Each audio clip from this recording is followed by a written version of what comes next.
मैं ये तब तक नहीं समझता था जब तक मैं फादर नहीं बना। मेरी जिंदगी में दो बहुत प्यारे बच्चे हैं, एक बेटा है और एक बिटिया है।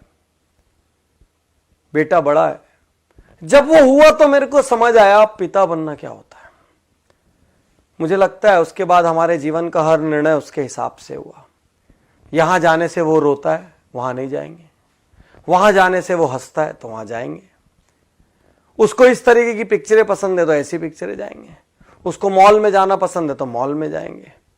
उसके लिए घोड़ा बनेंगे, वो पीठ पे घोड़ा बन के चढ़ेगा, हमारे कपड़ों पे सूसू करेगा, वो बोलेगा मैं ये खाऊंगा तो उसको खिलाएंगे। अपनी कोई जरूरत पूरी हो ना हो, अपनी इच्छाएं अधूरी रह जाए, लेकिन उसकी जो इच्छा हुई वो पूरी करेंगे। और मैं ही नहीं, मुझे लगता है दुनिया का हर माँ बाप अपनी सामर्थ्य में अपने बच्चे की हर इच्छा पूरी करता है। फिर बच्चे ऐसा क्यों करते हैं? एक दिन जब वो बड़े हो जाते हैं तो वो अलग घर बसाने की क्यों सोच लेते हैं? चलिए अलग घर बसा भी लिया, वो डिस्कनेक्ट होने की क्यों सोच लेते हैं? कोई पत्नी अपने पति के कहने पर, कोई पति अपनी पत्नी के कहने पर अपने माँ बाप को क्यों छोड़ देता है, जिसने पैदा किया, इतना बड़ा किया, एक एक दुख उठाया, हर सुख ही उनसे जुड़ा था। सच कहूं तो संतान होने के बाद माता पिता का जीवन ही नहीं रह जाता। संतान हंसता है तो वो हंसते हैं, और संतान रोती है तो वो रोते हैं। फिर बच्चे ऐसा क्यों करते हैं? एक पिता रात को बिस्तर पर लेटे हुए थे। उनका युवा बेटा, जो कि कहीं नई नई जॉब पर लगा था, वो अपने टेबल पर काम कर रहा था। अचानक छत में कुछ खड़खड़ाने की आवाज आई। पिता ने उससे कहा, बेटा छत में कुछ आवाज आ रही है, देखो कुछ गलत ना हो जाए। बेटे ने कहा, पिताजी कोई बात नहीं, अब बैठिए, ऐसी बिल्ली बिल्ली होगी। थोड़ी देर बाद फिर आवाज बढ़ी। पिता ने कहा, बेटा आवाज देखो बढ़ गई है, बेटा बहुत चोरियां हो रही है आसपास, थोड़ा सा देख लो। बेटा ने कहा, पिताजी कोई बिल्ली होगी, कोई चूहा हो गया, हवा से कुछ सामान लुढ़क गया होगा, आप सो जाइए। 5 मिनट बाद फिर जोर की आवाज हुई।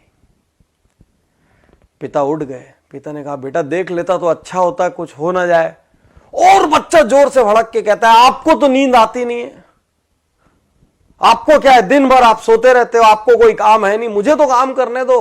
अरे जो होगा मैं देख लूंगा, आप चुपचाप सोने क्यों नहीं जाते, इतना परेशान क्यों कर रहे हो?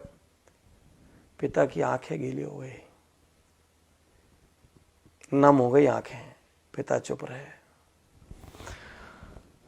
और कुछ मिनट बाद वो कहते हैं बच्चे से, बेटा तूने बचपन में मुझसे 1000 प्रश्न किए, लाख प्रश्न किए। आसमान नीला क्यों होता है, बारिश कैसे होती है, सूरज कैसे उगता है, चंदा मामा में कौन रहता है, गाड़ी कैसे चलती है, पतंग कैसे उड़ती है। बेटा मैं तेरे हर प्रश्न का जवाब देता रहा। कभी नहीं जानता था तो झूठ मूठ का देता रहा, कभी कहीं से पूछ के देता रहा, कहीं से पता करके देता रहा।